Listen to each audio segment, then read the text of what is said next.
सो hello everyone, good morning, Har Har Mahadev. कैसे हो आप सब? आई होप आप ठीक होंगे। सो फ्रेंड्स, लास्ट टाइम आपने देखा हो ना, हमारे घर में फंक्शन था। हमारे जो ननद जी है उनके बेटे के जुड़ोलन आए हुए थे, तो आज है उसकी शादी। तो फिर मैं और अंजू आए हैं शादी अटेंड करने। और गाइज, मैंने ना रूम से ही ब्लॉग स्टार्ट कर दिया था, बट वो मेरी वीडियो ना पता नहीं क्या वो डिलीट फ्रेंड्स, ही हम होगी। पहुंच गए टीरा। अभी शादी वाला घर तो दूर है, बट अभी हम रोड पे पहुंचे हैं। और ये रही अंजू, हेलो करती। बहुत लंबा सफ़र करके आए हम। तो अभी जाना हमने। टाइम हो रहा, क्या टाइम हुआ अंजू?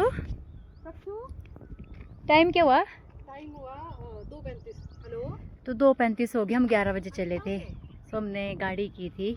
जितना सोचा सस्ता 100 गुना अभी देखो हमारी फैमिली बड़ी होगी। ज्ञान ने भी भेजा पेपर मेरे को। तो हमारे बच्चे आगे। सो फ्रेंड्स, ये रही पंकी में मिलवा देती है आपको। और ये जो आगे बच्चे हैं ना, ये बेटे दोनों इसी के हैं। और फ्रेंड्स, जैसे ये मेरे जैसे चाची सास है ना, उनके 3 बेटे हैं और तो उनकी बहू हैं ये। जैसे बड़ी वाली है पंकी और बीच वाली है वो डिम्पू, तो उससे भी मिलवाऊंगी आपको अगर जो शादी में आई है उन्हें। और छोटे वाली है अंजू। सो ये भी अब हमीरपुर में रहते हैं ना, तो मैं भी अब मंडी में रहती, तो फिर हमारा इतना मिलना नहीं हो पाता। कभी कभार फंक्शन में इकट्ठा होता है, तब आपने इसको ज़्यादा देखा नहीं होना मेरे ब्लॉग में। सो गाइज, फिर हम पहुंच गए थे शादी वाले घर में, और कितना प्यारा बच्चा था देखो आगे। सो यहाँ पे वीडियो फ़ोटो शूट हो रहा था। तो ये दूल्हा दुल्हन और बीच में दूल्हे के मम्मी पापा। तो और गाइज, ये दुल्हन ना जैसे बारात ना उड़ीसा गई थी। और ये जो दोनों ये लेडीज़ दिख रही है आपको ना, ये भी हमारी नंदे ही हैं, जो मतलब जो दूल्हे के मासी हैं ये। सो फ्रेंड्स, फिर अभी फ़ोटो ले रहे थे दूल्हे के बहन, और मतलब 2 भाई बहन हैं ये बस। तो उसकी बड़ी बहन की शादी हो गई थी, तो ये रहा इनका ऐसे दूल्हे की दीदी और जीजू जी, और ये इनका बेबी बेबी बॉय है, ये कितना क्यूट है।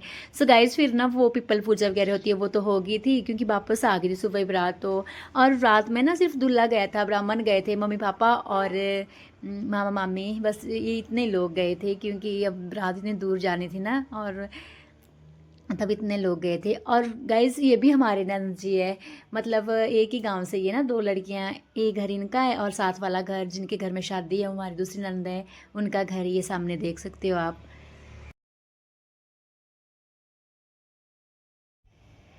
सो फिर यहाँ पे हो रहा था दूल्हा दुल्हन का फ़ोटो शूट। तो कुछ एक ऐसे तो उन्होंने फ़ोटो ले लिया उन्हें, बट जैसे स्टेज पे भी कुछ एक फ़ोटो शूट कर रहे थे। सो फिर ये जल्दी से देखो ऊपर आ गए ना, ये है दुल्हन के भाई। ये भी अपनी बहन को हेल्प कर रहे थे यहाँ पे।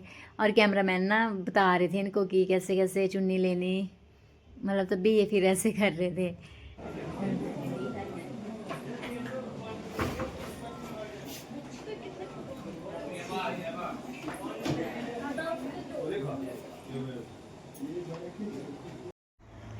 सो ये मिल लो हमारे घर वालों के साथ। ये जो दीदी है, इनकी गोदी में बेटा है ना, ये मेरे जेठानी जी है, बड़े बड़े ताई सासू है ना उनके बहू हैं। और ये जो गोदी में है ये बड़ी बड़ी दीदी है, उनका द्योतु है। और हम द्योतु दोतु है, तो हमारा भी दोतु लगता है, हम मनानी है मतलब इसकी। और ये जो दीदी दिख रहे हैं आप, ये भी हमारे जेठानी जी है, मतलब इनकी रियल भांजे की शादी है। और ये रही देखो अंजू चाय पी रही। और ये नीचे बैठे हैं देखो कुर्सी पे, तो ये अंजू की सासू माता, मतलब मेरी चाची सास। सो मैं आपको गाइस एक बात बताती हुआ क्या, जैसे हम मंडी से आए तो फिर जैसे शादी वाले घर में पहुंचे, तो हमें चाय पानी के लिए पूछा, जैसे नॉर्मली पूछते हैं। तो मैं तो चाय पीती नहीं, तो फिर मैंने मना कर ली कि नहीं नहीं जी, हमने नहीं पीनी। अंजू शर्म के मारे बोल ही नहीं पाई कि नहीं पीनी। और बस थोड़ी देर बाद फिर से मैं किसी ने पूछा कि चाय पीनी है आपने, या पी ली? मैं कहा हाँ जी बिल्कुल पी ली हमने। और अंजू मेरी तरफ देखे, इसका मन था, क्योंकि इसने सफ़र भी करा था और इसको सिर दर्द भी हो रहा हो ना बेचारी, तो ये मेरे करके ना बोल ही नहीं पाई, बस अंदर अंदर इसको गुस्सा आ रहा था पर मेरे ऊपर। और अभी फिर दीदियाँ आई घर से, तो इनके साथ इन्होंने इसने चुगली करी, फिर इन्होंने चाय बनवाई कि दीदी ने ऐसे ऐसे करा मेरे साथ। ये बेचारी बोल ही नहीं पाई, पर कभी ऐसे करना नहीं चाहिए। और फिर यहाँ पे लग गए थे हम डांस करने। फिर हमने ना 6 बजे वापस हो जाना था, मतलब 6 बजे तक ना डीजे नहीं लगे थे। हमने बोल के करा कि डीजे लगा लो, कि हम इतनी दूर से आए तो हमने डांस तो करना ही अब। तो फिर उसके बाद 6:30 कर बजे उन्होंने डीजे लगा लिए थे। और फिर यहाँ पे देख सकते हो आप, ये सामने ये जो दूसरी ननद का घर बताया ना मैंने आपको, उनकी बेटी है, मतलब हमारी भांजी है। तो फिर यहाँ पे लगे थे हम डांस करने। ऐसे हुआ शादी में गए और हमने डांस नहीं करा, ऐसे हो सकता है भला? फिर मैं कही इतनी दूर से आए हैं, थोड़ा इंजॉय तो बनता ही। तो फिर यहाँ पे ऐसे मेरे को बहुत शौक होता है डांस का। तो फिर यहाँ पे लगे थे हम डांस करने, बस अब मैं 10-15 मिनट ही कि 5-10 मिनट ही डांस करा है। उसके बाद हम आ गए थे वापस क्योंकि बच्चे भी छोड़े थे।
लग गया था, मैंने कहा शिट, इसमें 2 क्वेश्चन और छोड़ दो। चल मैं तेको भेज दूँ पेपर, बाकी अब बाद में तो कल ही करूँ। हाँ मैं मारते हुए कौन नजर बना क्या है उसमें, वो मैंने बोला 10 बजे चैट जीपीटी तो कॉपी पेस्ट नहीं किया, देखा नहीं, समझ गया वो। कोई ना मैं देखती हूँ, ठीक है। सो फ्रेंड्स फिर आपने देखा कि हमने वापसी कर ली थी और मैं ना, मेरी तो बुरी हालत हो गई थी, सो गई थी मैं तो। मेरे को पता ही नहीं लगा सफ़र का कब पहुँचे और मेरे कानों के व्यू भी बहुत दुख रहे थे, झुमके तो मैंने भी निकाल दिए थे। सुनने दो यार फंस रही थी। कोई नहीं। हाँ क्या मैं बस, अरे फिर नहीं किया, हाँ बोले हम सब इकट्ठे आएंगे बोलते, मान बोले इसको बाय बाय। ठीक है ना। सो फ्रेंड्स अभी हम पहुंच गए फिर मंडी। तो यहाँ पे अंजू भी उतर गई थी, बस इसने भी यहाँ से ऊपर चढ़ाई चढ़नी अपने रूम के लिए और बस 1 मिनट का रास्ता मेरे रूम के लिए था, तो फिर मैं भी पहुँच जाऊँगी। सो गाइस पता नहीं क्या हो रहा था, मेरी आंखों में इतनी जलन हो रही थी ना, रास्ते में रुक के मैंने कम से कम 5 मिनट ऐसे आंखों में पानी डाला है, ऐसे मिर्ची, और ऐसे लग रहा था जैसे पत्थर डाल रखे हैं मेरी आंखों में, इतनी दिक्कत हो रही थी, ये मेरे को ना दिखानी पड़नी। सो बस फिर मैं भी पहुँच गई, ये देख सकते हो आप भोले बाबा जी का मंदिर। सो ठीक है guys, bye bye, take care.